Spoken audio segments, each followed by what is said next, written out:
Have you ever had a strong gut feeling you just couldn't explain? Has a dream you've ever had been prophetic? Or have you ever thought of someone and then they suddenly call you? Or have you even ever gotten chills when you've thought about a passed on loved one? I used to think that these things were possibly just coincidences. I used to think intuition was about gut feelings. But in this conversation you're about to hear, I learned it's so much more. Today's guest is MaryAnn DiMarco. She's a spiritual teacher, motivational speaker, psychic medium, and the author of the brand new book, The Guides, Mapping Out Life's Journey with Spirit, which is out now. She has a gift for making the mystical feel approachable, grounded, and even funny. She's just super real. And in our conversation, she shares how to tell the difference between your own thoughts and divine guidance, why releasing expectation leads to deeper levels of self-trust and intuition, how to work with your guides to break through fear, and even how your phone might be blocking your intuition and connection to spirit. From today's episode, you'll also learn how to begin meeting with and working with your guides, why curiosity is your best tool when fear shows up, how to stop letting disappointment derail your dreams, and how to co-create your most authentic life with the other side as your collaborator. It's a powerful conversation, and it's also a lot of fun. So let's get into it. Here's the great MaryAnn DiMarco. So I already love you so much. I'm so grateful to have you on the show. So thank you for coming on and sharing your love and your light and all your gifts with us today. Thank you for being here. Are you kidding? It's my pleasure to be here. I'm so grateful. I love talking to you. Yeah. I'm so grateful. And I want to start out by sharing the power of what you do. So I had the gift of having an incredible reading with you, and you shared so much wisdom from the great beyond. But one of the things you said, we had the reading on a Friday. My grandmother came through, and my mom's mom, so my maternal grandmother. And on that Sunday, we were having a pre-wedding celebration. Basically, you'll appreciate this being Italian. All my third cousins that I couldn't have at my small wedding in California, we had to have a little celebration for them in Michigan. So it was all my third cousins, like family, friends of friends, a lot of different beautiful people. And it was kind of like a hybrid between a bridal shower and a wedding. So you had said to me, and my grandma came through, that she was going to find a way to be part of my wedding and to be walking with me. And I had my music on shuffle as we were driving up to the place, the venue where the wedding, pre-wedding celebration was. And I've probably like 10,000 or more songs on my phone. All of a sudden, I hear my own voice, and I realize the recording that we made of her funeral has come on. Wow. On shuffle. And it's me singing, all I ask of you is forever to remember me, loving you. So, and then it goes into, and so I instantly started sobbing. I'm like, okay, grandma's here. And my mom's like, oh my gosh, that's a sign. And so we're all just sitting in the parking lot crying before we go in. So thank you for giving me that gift. Oh my gosh, she gave it to you. I was happy to share it with you. I very rarely get to hear the validation afterward of something that might have been come off prophetic. So thank you for sharing with me. They never cease to amaze me how clever they are. Oh my gosh. Well, I'm here to tell you, you've got a quick turnaround because, not even a full business day. Well, okay? That's the Italian American. That's yeah. We don't have time to waste. No. Let's just get right to it. And my grandma was certainly that way. So it was very on brand. She wasted no time. She was like the Energizer Bunny. So anyway, I just want to start there by letting my sweet creative cuties know that you are the real deal. And I've already seen other parts too, but that was like gut punch right away. Thank you. I want to get into this. And, I just think you have an incredible creative journey too. You obviously do such incredible things out in the world, but I would love to talk about how you came to this work. I know you shared that when you were a kid, you were already getting all these messages and intuitions, but do you remember, because I believe creativity is connected to the inner child. Do you remember the first time you got an intuition or a hit or a message? I remember the first time I had a feeling that something was going on. And I remember trying to meditate when I was about 5 and 6 years old. My mom used to take me to these meditation classes with her. because no one else was around to watch me. So I got dragged to these meditation. At that time too, you're talking about like the 70s, and it was really very woo-y and out there. And there I was oming and saying all these types of chants to just keep myself busy. But I remember feeling and knowing that I should be working on seeing the third eye. I remember really struggling, that I knew that it was there and I just wanted it to be open. And I really think back about, as much as I denied all of these abilities as a teenager and maybe even in my early 20s, not denying that I had it, just kind of putting it on the shelf. Like, I don't know what to do with any of that. But at that young age, I just felt like there was something to it. I knew that there was a truth to it. And I remember saying it to my mom, I really want to see my third eye. And she was, got very excited over that. It's just that knowing, that was it. That was probably the first time. After that, it was through dreams. It was through seeing some things. I saw some pretty unsettling things as a kid because, kids are kind of running around random. I talk about that in one of my books, of seeing kind of heavier type energies or smelling sickness off of my grandmother as she was passing. I remember smelling it off of her. And I can remember those types of things that I think really, honestly, Lauren, they were just working to get my attention, not trying to scare me in any way. I think they just wanted me to know, look, you signed up for this. At some point, you're going to be doing this. So, Right. It was like foreshadowing. yeah. Um, did they in this class talk about the third eye, or did you just have an intuitive knowing that the third eye existed? I remember my mom maybe saying, look to see what you see, try to remember what you see. But I just was like struggling. I just wanted to open myself up. I didn't even know what that meant, what for, but my little soul knew.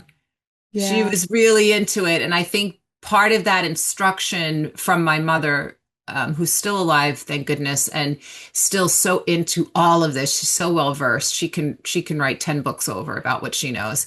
But it instilled something in me that enlightened that inner knowing. And I think that was coming through her was a beautiful validation of what I knew to be true. Yeah. And I'm so intrigued because you are Italian American, just like me.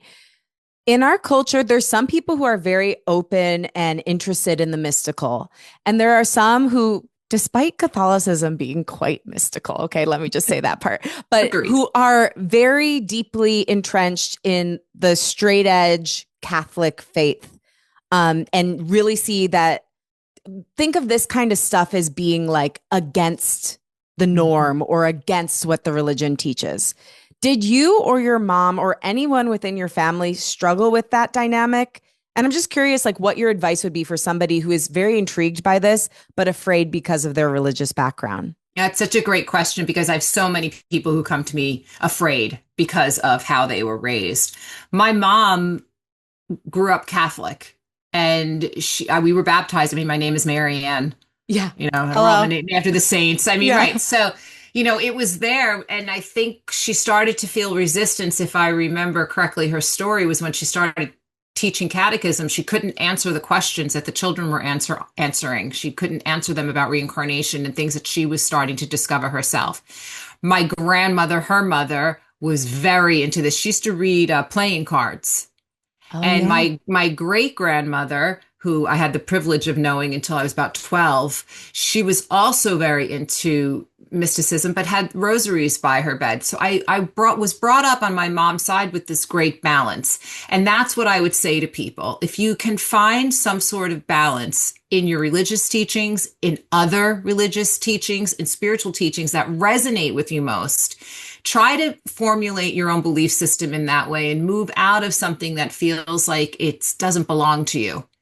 And that's the best advice that I have given people throughout the years, that it's okay to have questions. And it's okay that it's not okay that you've been taught fear, but it's okay to start to maybe try and undo that in a way. Because from all the years that I have been doing this, I've been called lots of different things, a charlatan and whatever else. And people pray for me all the time and tell me to find Jesus. And I hear it a lot, but I've never felt resistance to it. I've always known that there is something greater going on and that we ourselves are part of it. And if we're made from the light, And if we're made from a godly likeness, then why can't we ourselves participate in communicating and feeling their presence around us? And that's always been my translation of it.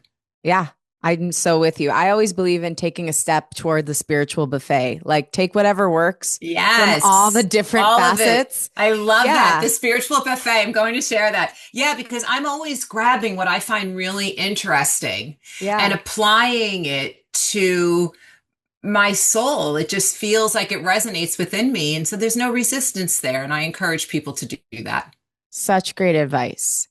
So tell me about this journey to becoming a professional psychic medium and spiritual teacher, because it's really, I mean, it's an incredible story. I'd love to hear I, it. I wanted to be like an actress when I was little. I wanted to be a teacher and an actress and a foreign language teacher. That's kind of where my mind went. And in some ways, You are. I I was am just going to say, teaching a foreign language. I have no problem being out on the stage because I find that it's fun. And I am playing with this type of different part of myself that isn't really what's always my human self, but the spiritual self comes forward all the time. So it's pretty interesting that this is what I do for a living. yeah. Really, the way it came about was honestly just always having this calling of wanting to do it. No one could ever teach me. I read all the books. I went to psychics. I would beg them to teach me. And crazy enough, on Long Island, I couldn't find anybody to teach me. You would think we're all running amok, just having like dances under the full moon or something, but we're not.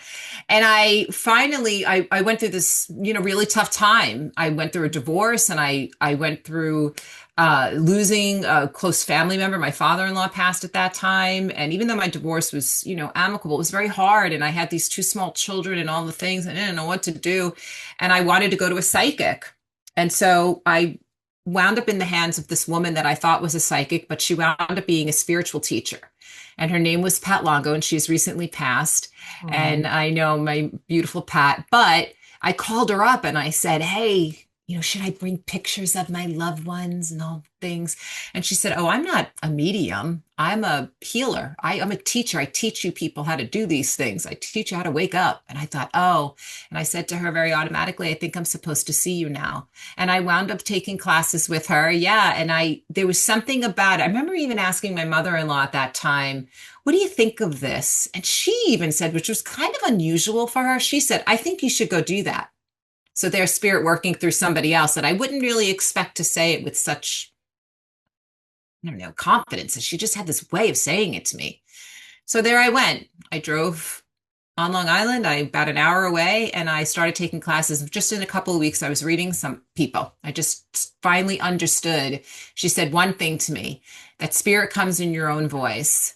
hmm. And the way she said that, I always describe it as like from Nemo, like what is that, 42 Wild Away? Like everything just started like making sense. It all just came rushing at me. And I was able to put all of this information together and read for other people. That's how it started. Wow. Yeah, it was I, fun. I love this thing you share about when you said, I think I'm supposed to see you now, and your Mm, mother-in-law saying you should do that. mhm. Do sometimes, because I've had friends tell me, like, you said this thing to me that changed my life. I'm like, I said that? Like, I don't even have a memory of saying it to them. Yeah, And I wonder sometimes if those things aren't even like me saying them, if it's something else speaking through you. Is that a thing that happens? totally a thing that happens. I used to think I was just really opinionated. And I just knew. I mean, Yeah. we're sassy kind of people. Yeah. And I really just thought, like, why aren't you listening to me? And that's really was the delivery, was Yeah. sort of like, why are you doing that? Can't you see how wrong it is? Or don't you know everybody likes this person? I'm telling you, there's something going on with this person. And I would had such conviction in these deliveries. And now I know that that was channeling. Wow. Yeah, definitely. And somebody, I get it all the time now. Like, you told me this or you said this to me. And how did you know that? How did you know that this was going to be the outcome before I was a psychic? And I would say, I just knew it. So Just knew it. is there a difference between what is your own opinion and what is a channeled message? Can you feel the difference in that? I think you can. I mean, I think when your ego's in it or your own agenda is in it, that's us. Okay. And so I always, even when I channel for others, anytime I'm even giving advice as a mom or spouse or friend, I'm saying, dear spirit, give me the words to serve, because this energy is working through us, not from us. So when that Right. information is coming from us, that maybe can run into a problem. You might be on your own agenda. So I try to have it come through me. And I've done both. I've given advice where I knew maybe it was more about me than spirit, in the past. And now I know how to make the distinction and do it better. Yeah. Well, one of my favorite things about you is how human you are. You're always like, listen, I'm a person still, And I think that that's so important to acknowledge in this work because I don't know, sometimes when I think about doing anything aligned with this work, there can be a fear that comes up of like, well, I don't want to be this person that's like, oh, yes, just become one with the wind. And like, I Please know don't do that ever, Lauren. I can't. Please. I won't. I won't. But it's like I think that people kind of can have a fear of like, wait, I am having a physical experience, so I still need to be a human being. And I love the way Yes. you show up so authentically in that. Thank you so much. I couldn't really do it any other way. And Yeah. honestly, when I tried to be love and light all the time, and I'm receiving what you're saying, and I thank you for holding me in your space, it doesn't resonate with me. And Yeah. I always say, you hear this term, raise your vibration, raise your vibration. Raising our vibration is an area that we visit, but we don't reside there. We are Mm. earthly. And what we want to do is go to these higher spaces, vibrations, planes, whatever works for you, and get the tools that we need and use them here because we're meant to be here. I write in the book, I'm a spiritualist, I'm not a saint. I have no interest anymore in trying to be people pleasing and to be perfect and to get it right. And I found that when I surrendered over to doing not only my work in an authentic way, but my whole life with more authenticity, it was so freeing. And I Yeah. find a lot of people, to your point, who get into this spiritual space, especially, or they're trying to start a spiritual practice, they think that's what it's supposed to look like. This, oh, love and light all the time, and I must think positive all the time, and I have to answer everything in a great way. And that's exhausting, and it's not sustainable. Yeah. I love how you talk about removing the ego because the ego is such a big block to our intuition. Can you speak a little bit more about that? Oh, she's so tricky, isn't she? Yeah, I mean, the ego wants to get in there and protect us. Once I understood that the ego was coming in to protect, to say, "Are you sure you want to go outside of your comfort zone?" I don't think you should do that. Let's just play it safe. Or it says, in my case, like, you might have to do a little better in order to Mm. feel like you're doing something good, right? Gets me a little competitive, gives me a little bit comparison syndrome. Once I started to realize that if I could recognize those parts of ego, especially, I can do great work on self. I can hold myself accountable for how I think. I can hold myself accountable for what I believe and how I work with my guides on the other side. And I started to do this more and more and more and teach others how to do this. And what happens is you move out of the ego and you start moving into the voice of your higher self when you do Mm. that. That's not that the ego isn't going to pop up. It does, but you get to answer it in a different way, in a way that feels more in alignment with who you really are. And how does the ego specifically block intuition?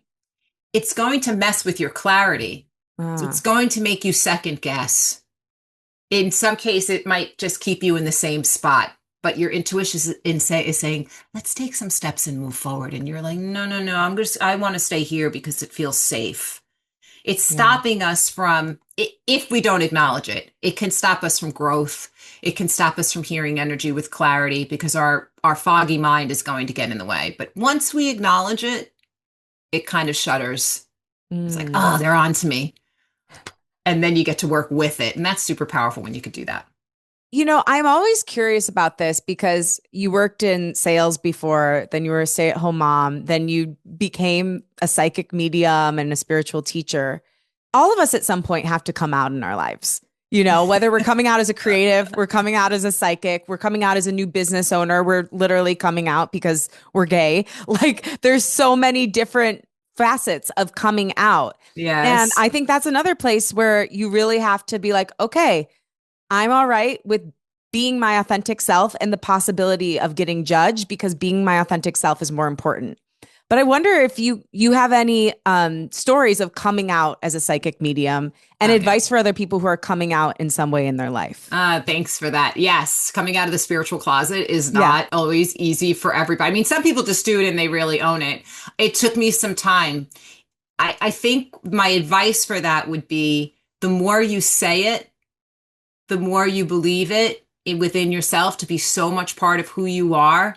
And it feels so good to release it and say it that when people start to judge, and they will, Mm-hmm. and when friends shift out of your life, and they will, and when family members judge in a way that really feels uncomfortable or is fearful for you, that will happen. It's okay because it feels so good to be true to yourself that you just kind of don't lean into those spaces with them. Mm. And then what happens is you start to clear space, and then people of like mind come your way. I have met the most wonderful people in this genre of my life, and I'm so grateful for it. I can't believe the people that have walked into my life that are into it, that are accepting. You will find the more you believe it in yourself, that is exactly what you will attract. Mm. You manifest the people around you that just get it. And then everything else is just kind of like fades, Yeah. just fades. I also, as I was prepping for you, I got curious because I feel like I have not been able to hear my guides, my intuition. We're going to get into the difference between those two because I get into the whole book. But since my phone has become a more prevalent part of my life, and I'm curious about your opinion on how our phones, how social media, how Mm. phone addiction may be blocking our connection with spirit and with ourselves. No, it's really good questions. No one has asked me that question before. I can be a doom scroller just like everybody else. I can definitely hop onto TikTok and scroll, and it is a way. What I notice is because I'm always connected, that I shut down. Mm. It's like my whole body and my whole being, honestly, has to just shut down for a little while, especially if I've been channeling a lot. So there's a little bit of balance there. If you're constantly scrolling and constantly looking at the phone, you're not really giving yourself an opportunity to have your mind go on its own and make that connection in a way that is truly part of self. You're not being fed anything from social media, from any type of content. What you're finding and what you're discovering is the information that lies within you Mm. instead of an outside resource. So, by all means, scroll and have fun with it. But if you're really looking to make a connection, carve out time that is just for you and for spirit. Meditation, walking, whatever looks like what it looks like for you. I'm not always the greatest meditator. I'll put some music on, I'll write, I'll take a walk, anything that just takes you out of that tech Mm. part I of love life. that. Yeah. Yeah, because it's not realistic to think we're not going to look at our phones. No, All not right. at all. But creating those detox moments or those Yes. reconnection moments, even for me, like starting my day with journal, I start with every day with meditation, but journaling is something that like I can let that go if I feel like I'm too busy. But when I do meditation and journaling, I feel like I at least have a buffer between me and the day, like the Yeah, day yeah. could still kick my ass, but there's like a little bubble wrap between me and the day in the I form of love my it. foundation. You can also look at your day and ask yourself, did I do something spiritual today? And I think your Mhm. perspective on that can change based on what's going on in your lives. So I have a lot of young moms who will say to me, I used to be able to get up and journal and, take a walk or feel the sunlight on my face and ground. And now I feel like I've got a little face in front of me as soon as I wake up, right? And I'll say to them, well, what did you do this week? Well, I took one to the doctor and I made their food and I don't took them to the park and we played and we laughed and all these things. And I say to them, well, that's very spiritual. So you were a caretaker, you were a healer, you laughed, you found joy this week. All of those things are very, very spiritual. And you can find balance in your daily routine too. It's just a Mm. shift in perspective. I love that revamp of what we look at as normal to seeing the spirituality and yeah, like the magic in it. Like Yeah. especially when you said playing with your kids. I don't know why I picture this, but I saw like a mom on like one of those little things on the playground where you like spin the kid around. Yeah. And I'm like, yes, that is a form of meditation. You're It away from your is. phone. You're totally present because you have to be present with your child. You're reconnecting to your inner child. How is that not spiritual? It's And I very think like spiritual. if you don't view those things as being part of your spiritual practice, you're robbing yourself of an accolade that you actually deserve, number one, but also like seeing the magic and like what you're creating in the world. Oh, it's beautiful. Well said. Yes, it's, human to human connection, love, connection, expressing love, showing love, giving it to one another. I know I was teasing about love and light and all that things, but that is doing something kind. Kindness is really something that I've been talking about a lot. That's very spiritual work. And it could be part of your spiritual practice. And maybe it's not formal, but if it's all you can fit, if it's all that you could fit in was, I don't know, holding the door for somebody and telling them to have a great day. That's very spiritual. You are paying it forward in a way that is even more tangible than meditation sometimes. Yeah. Oh, I love that. I love that. I was thinking like it's not the right framework, but something like spirituality in the mundane, like looking for spirituality in the moments of life that you think are just normal, but are Hmm. actually like magical and spiritual and connected. I love Totally. that as a prompt. As a prompt, and yes, it is great as a prompt. And gratitude is a great prompt. That's a very big spiritual practice. I'm grateful for. Yeah. Every day, somebody can say, I'm grateful for. And that's enough. That's all really spirit wants you to do. Okay. Well, speaking of what they want us to do, this new book you have, the guides book, Mapping Out Life's Journey with Spirit, it's all about the spirit guides. And Yes. I'm for anyone listening who doesn't know or who maybe not is not familiar with your particular definition of it, what is a spirit guide? So we all have a universal team on the other side that are here to help guide us in our lives. We have come here with, I think I say in the book, an Amazon cart of different lessons that we swiped and put in our cart. How those lessons come into fruition is at the good grace of the universe. I don't think we sign up for the experiences. And I've been saying this a lot because who would come back? Honestly, I know I don't Ooh, think that I would. I don't think that I would. tell me more what that means. It We don't means sign up for the that experiences. I might sign up for fear, but let's say I signed up for, I think one of mine, I talk about it as scarcity. I Okay. think I really came here to work on fear of losing, being without. But I don't know that I signed up for the experiences that came along with that lesson. In other words, my parents got divorced at a very young age. Home was always feeling a little unsettled after that. I moved a tremendous amount from the time I was 13 until the time I was 20, like I think like 15 times or something Whoa. like that. Yeah. So those lessons, I don't think I came in and said, yeah, you know what? Let's add the divorce and I'll take moving around and never feeling good about it. You think something Yeah. like that. I think, but the scarcity, Mm. it's easier for me to hold on to, quite honestly, because I think the universe is really creative in how they can show us in various ways the lesson maybe that our soul came here to learn. Yeah. And our team's here to help us with that. So, like, who are these beings? Like, who are they? What are they? Where are What are they they? doing? What are they doing over there? What do they want Yeah. from us? Yes. Yeah.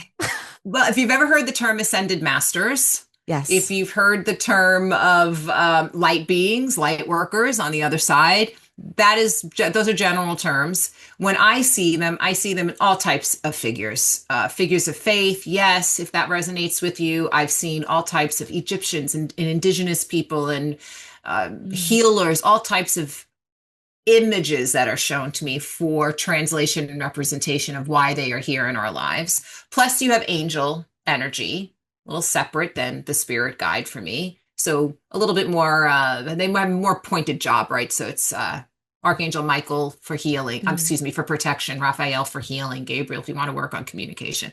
They are like, the angels for me are like, look, I can't think, I need you to come with me and can you help me? Guides we're co-creating with. They're Mm. coming in and they're saying, here's what you signed up for. We're going to give you the breadcrumbs to try and figure out your life, good and bad, all of it, because we have to celebrate as well. And if you say yes, we can co-create together. That's where we get manifestation and how we carry our energy and all the lovely things. And then you have loved ones. Loved ones are coming in and they are encouraging. They're comforting. I will be with you. I will send you a sign. I see what's going on and I love you. The reason why I discern the difference too is because between loved ones and guides is not everybody has had a wonderful relationship with their loved ones. And some people don't want to talk to them. maybe they didn't have the greatest time. Your grandmother is Mm. absolutely lovely. We want to talk to her all the time, but not everybody has that. So I have made this kind of, I don't know if I want to compartmentalize, but for me, they have different energies. Yeah. And that's how I No. address them. It sounds like it. It sounds like different containers, but in a way Yes. that's very helpful because you can actually picture it. Well, a lot of times when people speak about spirit guides, it does sound like all these like floating ghosts around you just being like, "Ooh." Hello. I always say, like, it's not, if you hear a disembodied voice, please leave the house. Like, you shouldn't, like, that's not what we're talking. If you hear hello and it's outside of yourself, like, get your guides in there and tell them clear that space up. But Yeah. it's really all it is hearing the energy. And people say to me, how do I know if it's me or if it's them? Yeah. Actually, I had that question. So thank you for So, people for asking that. yes, it's a big question that I get. This helps discern the difference. We know what our loved ones sound like, right? We Mhm. can go and visit them. I do a meditation in my other book, Medium Mentor, where you do meeting hours in heaven and you go and you meet with your loved one. Very easy to kind of make that connection, helps exercise the third eye and all the things. When you're meeting with your guides, they're far more directive. Mm. And if you think about a 5-second rule in your thoughts, should I take the job or not? And you hear, I think I'm going to take that job. Or you hear it being said to you, you should take the job. But then you say, yeah, but what if I take that job and it doesn't work out? Or what if the salary's not? And you start really just going over and lamenting over decision making and it's getting you into a rut. That's the mind. That's Mm. us kind of coming in there with everything that we carry in this earth, and it's messing with our clarity. I always say hindsight's a great way to remember how you've heard your guides because it's that feeling of, I knew I wasn't supposed to do it. It was that initial thought. What is the first thing that came to you is a great way to start in what they sound like. Is there a difference between our intuition and the guides guiding us, or are those one and the same? Well, we are all psychic. Hmm. Every single one of us has psychic abilities. And psychic abilities to me are really just honing in on your intuition, honing in on what you know to be true, the claircognizance. What your guides are doing are trying to get you to trust that. Mm. They're saying, we're showing you, can you match up with the feeling? You want to feel flow or do you want to feel resistance? And it's just like any other muscle. When you start to really exercise it and trust them that you are being guided and you're following the breadcrumbs and you yourself are doing your part by saying yes or no or really leaning into the feeling of what you should do. Now you're using your intuition, yes, your psychic abilities, of course, and you're working on this relationship with these great beings on the other side.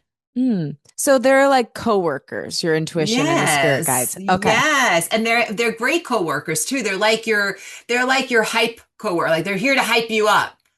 They're here to say Yeah. to you, no, you've got this.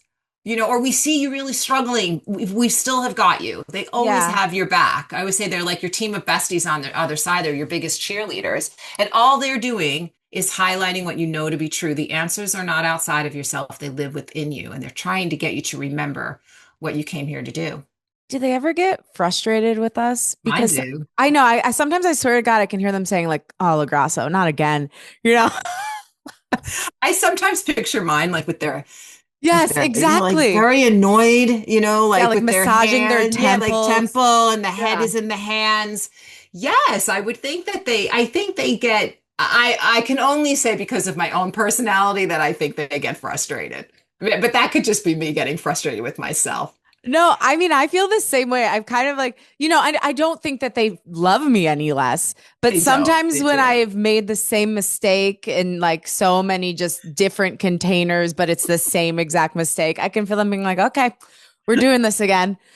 Well, I argue, I Yeah. am by nature, I like a good argument. Yeah. And if I have to learn a lesson over and over again, and I'm kind of tired of my own story, where lessons are soul contracts. These are contracts that we came here to learn and to resolve. And I'm getting aggravated. I mean, I'll say to them, really, again, I have to learn this. I write about going into the boardroom. I've kind of created this soul guide boardroom. And I'm like, look, and I'll just like put the contract right on the table and be like, how many times are we going to go through this? I don't want to I renegotiate. don't why I've come in with a red pen and everything. Void.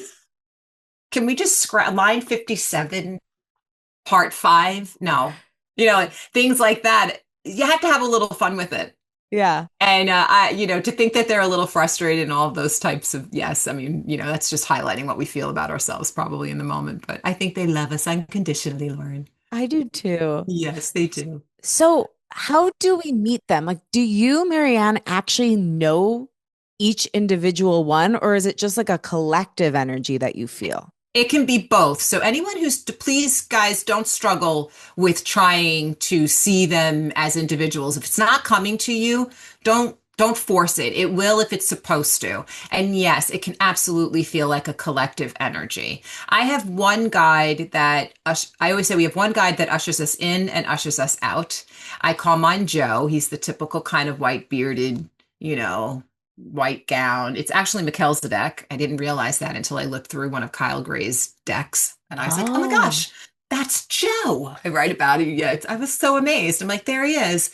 I don't get too hung up on, at this point, because I've been working with them so long, I don't get too hung up. But when I first started, yeah, I really wanted to see them. I wanted to understand the imagery that I was getting and downloading and why. I did a ton of automatic writing from them. And the voice Mm. is different. Some of them can speak very flowery. I remember one of the first automatic writings I did, they were rhyming. And I thought that was really cheesy. And I said to them, can you stop rhyming? And they answered, we will rhyme right on time. With like they just like mocked me, which I thought was really funny. So they understand who you are too and your own personality. And then I have others that sound incredibly like it's all business. And they say to me, if my ego's getting in it or whatever, they'll say, just go do your job. Mm. When I look at them for others and when I have seen them for myself, they come in a variety of images. Like I said before, indigenous Egyptians, but they're all symbolic. Romans, Grecians, other planetary like beings, Mm. lots of different forms. Some of them are just pure light for me. It really depends on if I'm reading somebody, it's probably going to speak to their spiritual language. And for myself, I'm just willing to see anything. So I've seen lots of different things. I remember one time I had one that kept flashing all different faces in front of me from all walks of life.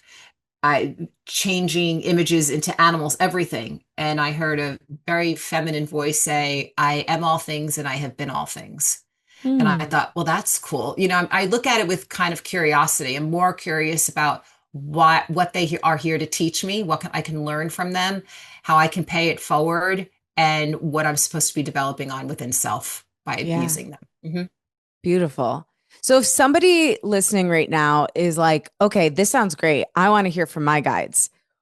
What would be some steps they could take to begin to hear or whatever sense it is that they're sensing them through? No, it's good that you said that. The first thing that I always tell people is believe that you can do it.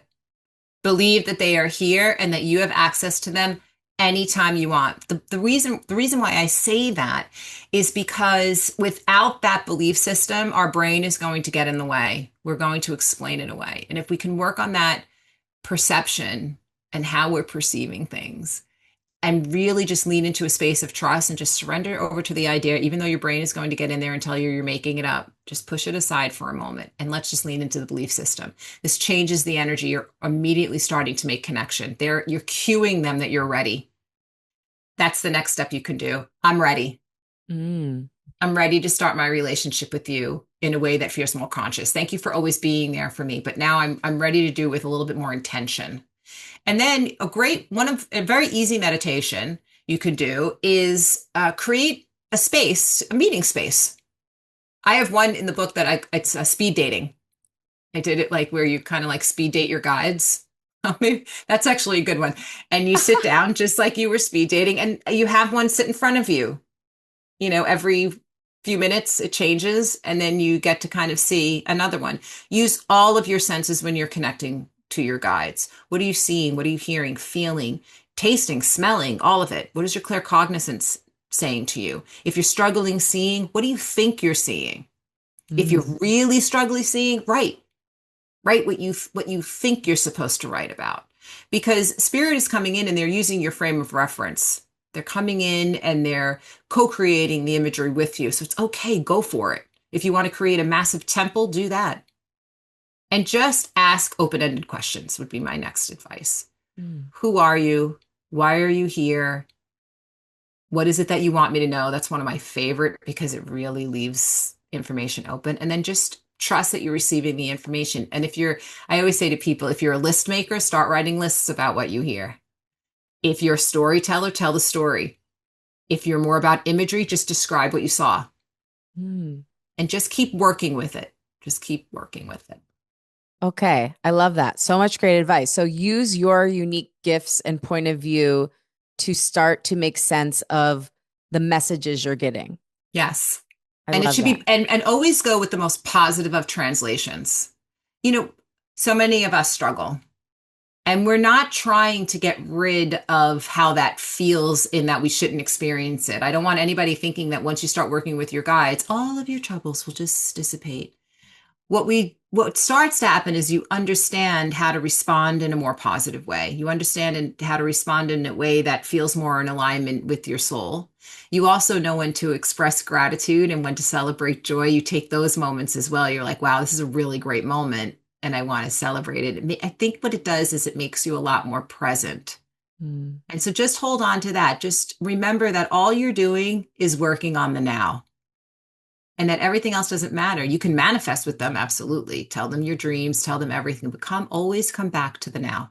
And with this speed dating meditation, if somebody wanted to do that, obviously they should get your book. But also, is it just literally you're sitting there and in your mind's eye, you're envisioning them sitting in front of you? Yeah, create the scene, whatever your speed dating room looks like.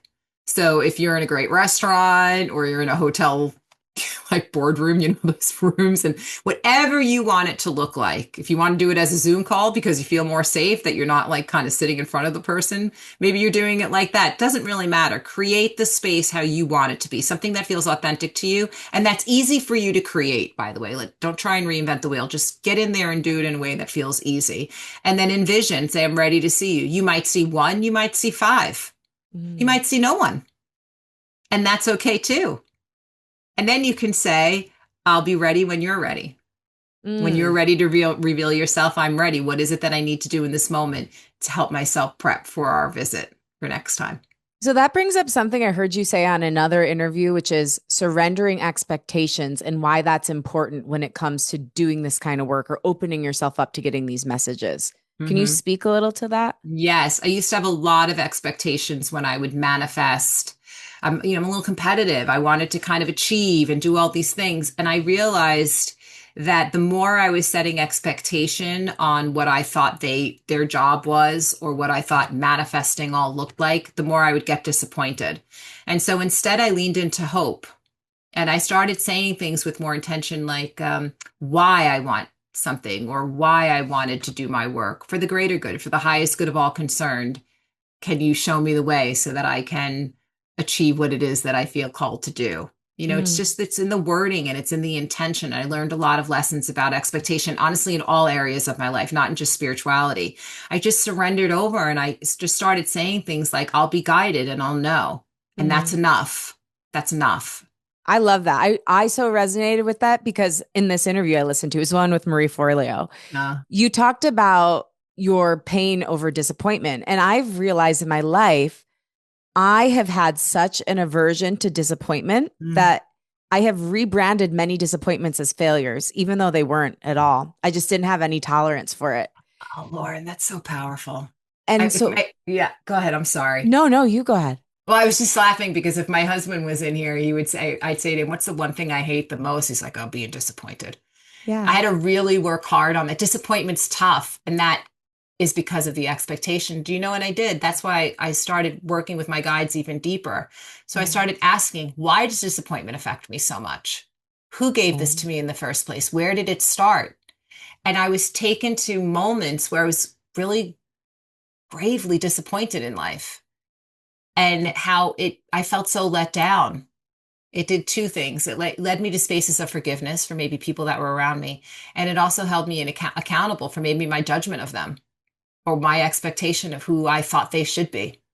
Ooh, It was good.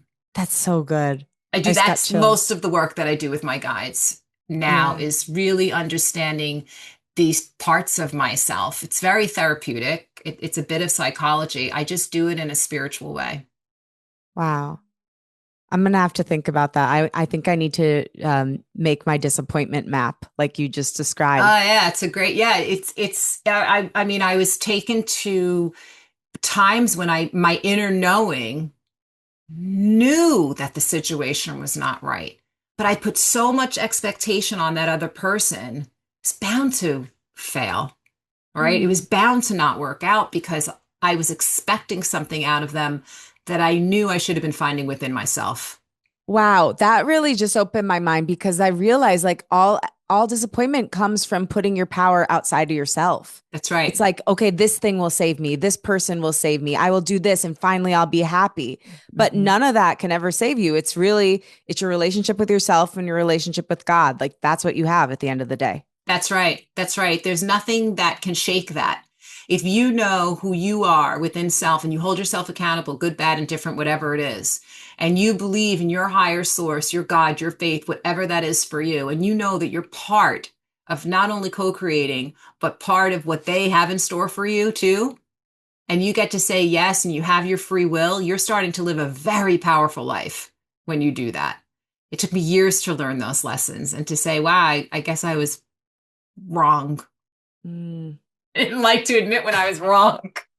Woo! Well, It's like vinegar coming out of my mouth. You the didn't words like it. just don't feel right. It doesn't feel right.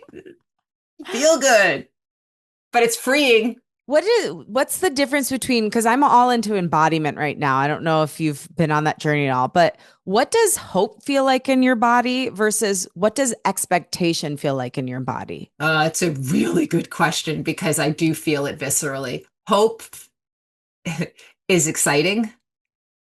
I feel like a little kid when I'm hopeful. It Yeah. brings me back to dreaming and daydreaming and just manifesting in a fun way. And it brings me back to playfulness.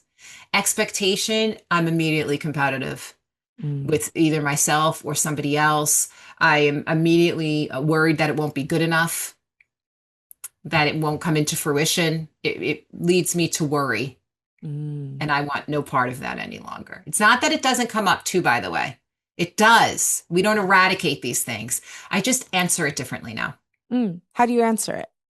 with positivity and hope. I get right back into saying, that's not what's serving me.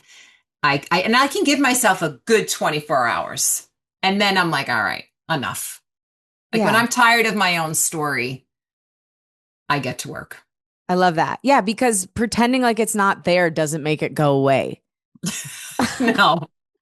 And I was a suppressor. I could be still like a bit of a suppressor. I don't always want to face the music, but I find that when I do, it just releases so much for me, not only physically, but mentally and spiritually as well. It really builds up a great trust system that I have with higher source, God, and my guides, and it's Mm. unshakable. And all this feels very connected to fear. That's something I've talked about on this podcast from the beginning. I used to think you could eradicate fear. I was like, we're going to learn to get rid of fear. But now I've learned, okay, maybe I'll never get rid of fear, but like it at least needs to be riding shotgun, hopefully in the trunk. Like it can't be the driver of my life. No. So talk about your views on fear and how to stop feeding fear. Yeah, fear. I used to call fear in one of my books. I said doubt and fear are like the Bonnie and Clyde of the universe. They're just a little tag team, out to annoy. I think to your point, fear is a big thing in a lot of people's lives, and it is very difficult to understand. But eradicating it, I think, is just exhausting. Hmm. And so for me, I don't think I would say that I make fear my friend. I don't. But when it shows up, I absolutely am ready to understand why. Always. And just like I did with expectation or disappointment, I go back, I see what kind of fear is this? What's it stirring up for me? The other thing is not only acknowledging it, yes, but don't feed it. When we feed fear, fear loves it. Yum, yum, yum, yum, yum. It just grows and it gets bigger and bigger and kind of takes over. I talk about in one book, I hate rats. I did this meditation, and rats are disgusting to me. And no, not to any rat haters. I'm sorry if you love rats, but I do not like rats. It's totally And fine. all the You're in good rat company here. lovers, you love rats. I honor you, but I do not like them. So anyway, I don't like rats. And I did this meditation. My guide showed me, they opened up a door. Behind the door were two rats eating each other, and getting just fighting each other. And they said to me, what would happen if you put out some food? Well, they would just grow and get bigger. And so what they had me do was observe the rats, but don't engage. Understand maybe what they're doing, but they're not really for you. And I understood that they were talking about fear, that they were saying the more you feed it, the worse it's going to get. So just Mm. answer it with love, answer it with even if it's just a pinpoint of Mm. positivity. Because I think some people really are just, I don't want to sit here and come on and say, if you just do your love, it'll all go away. I think you have to do your work in whatever that looks like. Ask for help. Well, you're not saying to just get positive. I mean, I think the first step from what you described, because even with the rat story, was getting curious. It's like, Always curious. what do you have to teach me? Like what? Because these things aren't popping up in us out of nowhere. It's not like, No, it's there's some impetus that is making us feel afraid. And I think that fear can grow too when we try to pretend like it's not there and keep like pushing it down. And so the curiosity is so key to me. And then bringing yourself into reality, because rarely is fear actually based in reality. agreed. Totally agreed. If you get really curious with it, you're going to see who gave it to you or what situation sparked it and how it applies to this moment. What happened that you keep kind of regenerating it in different ways, but with the same theme over and over again. Why we pick certain people to be around us, why we get into certain relationships, why we make the choices. Are they fear based? Mm. And once you move out of fear based decisions, you're really working it very well. Then you're saying, I see you fear, but I know what I need to do here. Yeah. And I'm going to do it. Hmm. And for the creatives listening, so many of them, sometimes have come up against a creative block. Is there a way to engage with your guides to ask them, what should we work on next? Like, what should I speak about? What should I sing about? Like, how do you co-create with your guides? I love this. My team will tell you. I mean, I'm like, we should do this. And I'll put out, 10 different things. I'm talking about like my team that works with me. Yeah. And what I do with my guides, because I really feel like they're downloads Yeah. saying to me, do this, teach them the book, even wake them up, write this, write about guides, write about this, do that. So I write them down and I will look at them and I'll say, okay, guides, show me what you want me to do first. Show me what's a priority here to help get this ball rolling. And either something will jump off the page or it will happen in theme around me where people will say, so when I started teaching, I kept hearing, teach them, teach them, teach them. And I would write, okay, I want to start teaching classes. I didn't quite know how that was going to start. And then people would start, can you teach me what you do? So people started coming to me and I'd say, oh, yes. And then another person said to me, I have this great space if you ever want to do classes here. Okay, great. They will show you the breadcrumbs. From there, it was like teaching, write a book, and then so there was teaching, then write the book, then mentor students, whatever was coming my way. Then you'll start teaching retreats. Just write them all down and let them show you the steps on how it all plays out. That's the best advice I can give because they're brilliant at it. And when you're actually in the creative process, so when you're writing, because you've written so many books, you're quite prolific. So when you're in this process, what part is like you versus channeling? Like how does the co-creation work? I'm really curious for you. For me, all of my books are channeled. This is my third book. All of them are channeled. I could tell you the stories that come up are because this is the first time I've kind of gotten personal about my own life and in a much more personal way than I have before. Those stories I knew intuitively needed to be part of the book. Mm. All channeled, all co-creation. How they were told, my human self definitely was like, well, wait a minute. So the human self is That's the editor. raw. A little bit of an editor. The human self kind of got in there. That's a little raw. Can we tell that story just a little softer? And I allowed for some of that. Definitely got out of my comfort zone, but I also kind of respected that part of myself that was a little protective. Yeah. Yeah. No, that sounds like a great collaboration. You're Mhm. letting your intuition and your guides flow through you. And then you are having a physical experience in a scary world. So you still have to protect your human self. You do, and It's I all think real. that in itself is very intuitive. Yeah. Could I say my guides were saying, you don't really want to write all of that, do you? Why don't you pull back just a tad? I mean, Yeah. I could have looked at it like that. It could be both, one and the same, because I always feel like, honestly, Lauren, I feel like I'm constantly co-creating with them. And the only time I'm allowing my human self in there is probably parts that I'm just working on. Yeah. Something that wants to hold me back or keep me safe or whatever. And I allow for all of it. This has been such a beautiful conversation. I adore you even more if it's possible. It's just so fun to connect with you. And yeah, I'm grateful for what you do, but even more grateful for who you are. It's so powerful. I wonder if there's any final thoughts you have on, guides, intuition, creativity, anything you feel compelled to share with the listener. Yes, first of all, thank you for saying that. And I love being with you. We have like a little thing going on, and I'm Yeah. obsessed with you. I love you. Love And you. what I would say to your listeners, because it has helped me so much today, if you could just start today, give yourself permission to co-create your biggest dreams, to go for it with spirit. Give your heart, that little person within you, the dreamer that you were born to be, allow yourself to not only align with your guides, but to align with the most authentic and powerful parts of yourself. I promise you, it will be worth your while to do the work with them. Oh my gosh, creative cutie, you have to. It's your birthright. Thank you so much, MaryAnn, for writing this book, for being here. I love you, adore you, and everybody, get the new book. It's so powerful. Follow her on all social platforms and unleash your inner creative. Thank you Thank so you. much. Thank you, Lauren. I love you. Love you.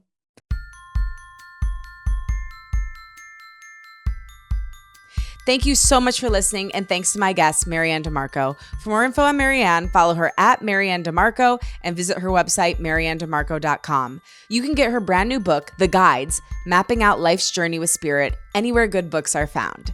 Unleash Your Inner Creative is hosted and executive produced by me, Lauren LaGrasso. Edited by Blondell Garcon. Original theme music is by Liz Full. If you enjoyed today's conversation, please rate, review, and follow the show on Apple Podcasts, Spotify, or wherever you get your podcasts. Share this episode with a friend. Podcasts are really spread person to person, so send it to somebody who's interested in building their intuition, getting in touch with their spirit guides, or breaking through fear. Also post about it on social media. Tag me at Lauren LaGrasso and at Unleash Your Inner Creative, and I will repost to share my gratitude. My wish for you this week is that you carve out a little space to connect, whether it's through meditation, a walk in nature, journaling, or just sitting quietly. Ask your guides to show up for you through something small and then stay open. You might be surprised by how quickly they respond. I love you and I believe in you. I'll talk with you next week.